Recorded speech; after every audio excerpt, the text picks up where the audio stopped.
कि इजराइल ने दुनिया को ये तो दिखा दिया कि अगर आप टेररिज्म के खिलाफ खड़े होंगे, स्ट्राइक करेंगे, then sky is the limit, कि आप कहीं तक जाकर किसी को भी मार सकते हैं। आई थिंक ये भारत के लिए एक अच्छा लेसन हो सकता है, but at the same time मैं इस लेसन को कभी एडवोकेट नहीं करूंगा, क्योंकि इसमें जो मानवता का घाटा है, इकॉनमी का घाटा है, इंफ्रास्ट्रक्चर का घाटा है। मैं तो कह रहा हूँ मेरी बेचारी दिवाली आने वाली है। आजकल तो बात इस वक्त की चल रही है कि छोटे वाले बम मत फोड़िएगा, सुतली बम और अगरबत्ती जो है वो मत जलाइएगा, फुलझड़ी मत जलाइएगा, क्योंकि वो पॉल्यूशन करती नहीं है। क्योंकि इतना बड़ा पॉल्यूशन अगर पूरी दुनिया चुपचाप सह रही है, यूनाइटेड नेशन सह रहा है, एनवायरमेंटलिस्ट सह रहे हैं, मेरे को समझ नहीं आ रही कि ये लड़ाई हम किस तरफ ले जाना चाहते हैं। मेरा सवाल आपसे ये है कि बेंजामिन नेतन्याहू का जो एक वीडियो संदेश आता है, हुब्री भाषा में नहीं अंग्रेजी में, इसके क्या मायने निकाले जाए? दूसरा, ये 3 मोर्चों पर ही लड़ रहा है, क्या ये दायरा और ज्यादा बढ़ेगा? साथ ही वो लगातार लोगों से अपील भी कर रहे हैं कि हिजबुल्लाह को बोलो कि बाहर आए।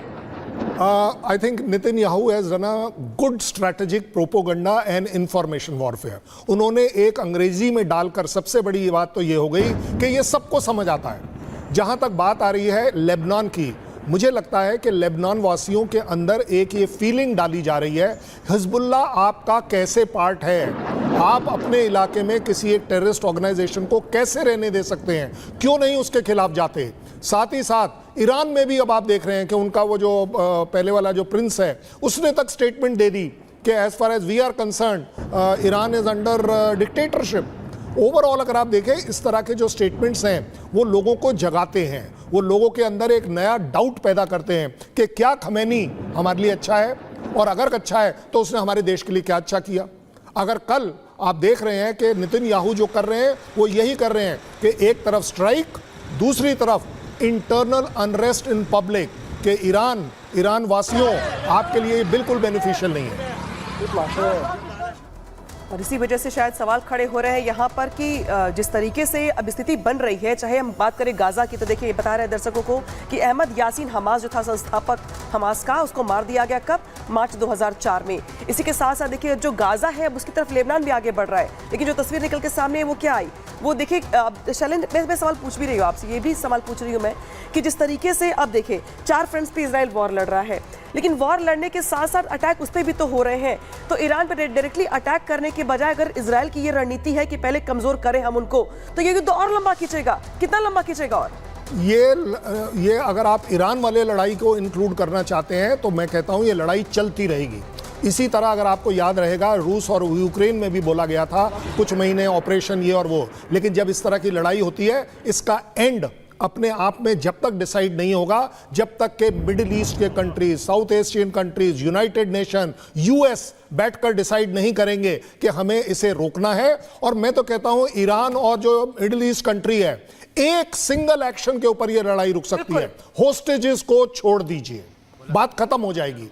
आप देखेंगे ये जिस टीम पर चल रहा है, जिस ताकत पर चल रहा है, जिस रिवेंज पर चल रहा है, वो अपने आप में रुक जाएगा। लगातार बेंजामिन नेतन्याहू की जो बॉडी लैंग्वेज है, जो पूरी तरीके से लगातार एक वो बना हुआ है एग्रेशन, वो लग रहा है कि अभी थमने वाला नहीं है। एक ब्रेक के लिए हमें रुकना होगा, फौरन लौट रहे हैं, चर्चा लगातार जारी रहेगी, खबरें जारी, आप देखते रहिए रिपब्लिक भारत। तब तक ये जंग जारी रहेगी और जब तक हमारे बंधक गाजा में हैं, हम लड़ते रहेंगे। दरअसल चीफ के मारे जाने की खबरों पर हिजबुल्लाह ने चुप्पी साध रखी है। हाशिम सफीदीन की कोई नई तस्वीर भी जारी नहीं की गई। नसरल्लाह की मौत की पुष्टि के बाद एक वीडियो सामने आया था। इस वीडियो के बाद कोई तस्वीर बयान नहीं आया। हाशिम सफीदीन के बाद नए चीफ के बारे में भी कोई खबर नहीं है।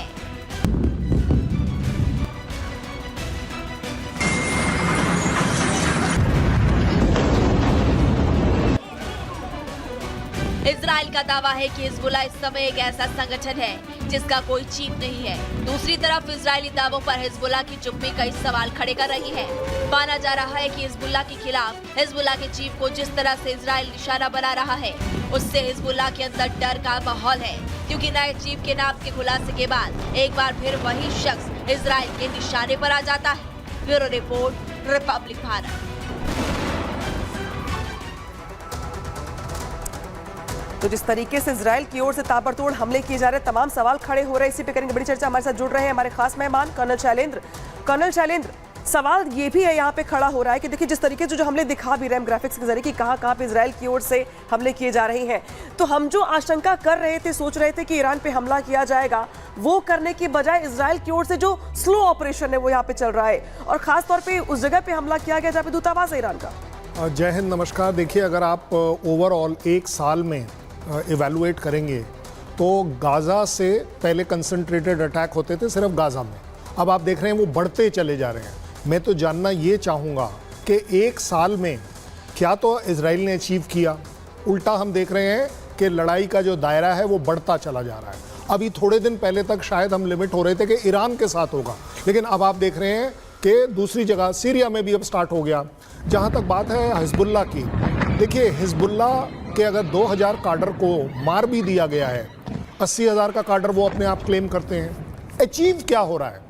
मैं कह रहा हूं यूनाइटेड नेशंस क्या कर रहा है, यूएस क्या कर रहा है। फ्रांस का प्रेसिडेंट बोलता है कि हथियार देने बंद करने चाहिए, लेकिन हम सपोर्ट करते हैं। ओवरऑल अगर आप देखेंगे तो जीत जो हुई है वो सिर्फ एक चीज़ की हुई है कि दुनिया में ये प्रूव हो गया है कि अगर आप टेररिज्म के खिलाफ स्टैंड लेते हैं तो आपको काउंटर कोई नहीं कर पाएगा। You can go on and on and on. लेकिन हार किस बात की हुई है? हार हुई है वो 40-42 हज़ार लोग जो पैलेस्टीन के, इजराइल के, 2000 हिजबुल्लाह के, किसके मारे गए हैं। साथ ही साथ हार हुई है मानवता की। मानवता बार बार हार रही है क्योंकि आप देख रहे हैं कि टेररिज्म कम नहीं हो रहा। अगर हिजबुल्लाह में कम होता, ईरान उसे सपोर्ट कम करता, अभी तो हुतीज़ का जो मेन प्ले है वो आना बचा हुआ है, अभी तक तो सिर्फ स्ट्राइक्स हैं। सो ओवरऑल अगर आप देखें तो यस, मैं मानता हूं कि इजराइल ने दुनिया को ये तो दिखा दिया कि अगर आप टेररिज्म के खिलाफ खड़े होंगे, स्ट्राइक करेंगे, then sky is the limit, कि आप कहीं तक जाकर किसी को भी मार सकते हैं। आई थिंक ये भारत के लिए एक अच्छा लेसन हो सकता है, but at the same time मैं इस लेसन को कभी एडवोकेट नहीं करूंगा क्योंकि इसमें जो मानवता का घाटा है, इकॉनमी का घाटा है, इंफ्रास्ट्रक्चर का घाटा है। मैं तो कह रहा हूँ मेरी बेचारी दिवाली आने वाली है। आजकल तो बात इस वक्त की चल रही है कि छोटे वाले बम मत फोड़िएगा, सुतली बम और अगरबत्ती जो है वो मत जलाइएगा, फुलझड़ी मत जलाइएगा, क्योंकि वो पॉल्यूशन करती नहीं है। क्योंकि इतना बड़ा पॉल्यूशन अगर पूरी दुनिया चुपचाप सह रही है, यूनाइटेड नेशन सह रहा है, एनवायरमेंटलिस्ट सह रहे हैं, मेरे को समझ नहीं आ रही कि ये लड़ाई हम किस तरफ ले जाना चाहते हैं। मेरा सवाल आपसे ये है कि बेंजामिन नेतन्याहू का जो एक वीडियो संदेश आता है, हुब्री भाषा में नहीं अंग्रेजी में, इसके क्या मायने निकाले जाए? दूसरा, ये 3 मोर्चों पर ही लड़ रहा है, क्या ये दायरा और ज्यादा बढ़ेगा? साथ ही वो लगातार लोगों से अपील भी कर रहे हैं कि हिजबुल्लाह को बोलो कि बाहर आए। I think Netanyahu has run a good strategic propaganda and information warfare. उन्होंने एक अंग्रेजी में डालकर, सबसे बड़ी ये बात तो ये हो गई कि ये सबको समझ आता है। जहाँ तक बात आ रही है लेबनान की, मुझे लगता है कि लेबनान वासियों के अंदर एक ये फीलिंग डाली जा रही है, हिजबुल्लाह आपका कैसे पार्ट है, आप अपने इलाके में किसी एक टेररिस्ट ऑर्गेनाइजेशन को कैसे रहने दे सकते हैं, क्यों नहीं उसके खिलाफ जाते। साथ ही साथ ईरान में भी अब आप देख रहे हैं कि उनका वो जो पहले वाला जो प्रिंस है उसने तक स्टेटमेंट दे दी कि as far as we are concern Iran is under dictatorship. Overall अगर आप देखें, इस तरह के जो स्टेटमेंट्स हैं वो लोगों को जगाते हैं, वो लोगों के अंदर एक नया डाउट पैदा करते हैं कि क्या खमैनी हमारे लिए अच्छा है, और अगर अच्छा है तो उसने हमारे देश के लिए क्या अच्छा किया। अगर कल आप देख रहे हैं कि नेतन्याहू जो कर रहे हैं वो यही कर रहे हैं कि एक तरफ स्ट्राइक, दूसरी तरफ इंटरनल अनरेस्ट इन पब्लिक, के ईरान वासियों आपके लिए बिल्कुल बेनिफिशियल नहीं है। और इसी वजह से शायद सवाल खड़े हो रहे हैं यहाँ पर कि जिस तरीके से अब स्थिति बन रही है, चाहे हम बात करें गाजा की, तो देखिए बता रहे हैं दर्शकों को कि अहमद यासीन हमास जो था संस्थापक हमास का, उसको मार दिया गया कब? मार्च 2004 में। इसी के साथ साथ देखिए जो गाजा है अब उसकी तरफ लेबनान भी आगे बढ़ रहा है, लेकिन जो तस्वीर निकल के सामने है वो क्या आई वो देखिए। शैलेंद्र, मैं सवाल पूछ भी रही हूँ आपसे, ये भी सवाल पूछ रही हूँ मैं कि जिस तरीके से अब देखिए 4 फ्रंट्स पे इजराइल वॉर लड़ रहा है, लेकिन वॉर लड़ने के साथ साथ अटैक उस पर भी तो हो रहे हैं। तो ईरान पर डायरेक्टली अटैक करने के बजाय अगर इजराइल की ये रणनीति है कि पहले कमजोर करें हम उनको, तो ये युद्ध और लंबा खींचेगा। कितना लंबा खींचेगा? और ये अगर आप ईरान वाले लड़ाई को इंक्लूड करना चाहते हैं तो मैं कहता हूं ये लड़ाई चलती रहेगी।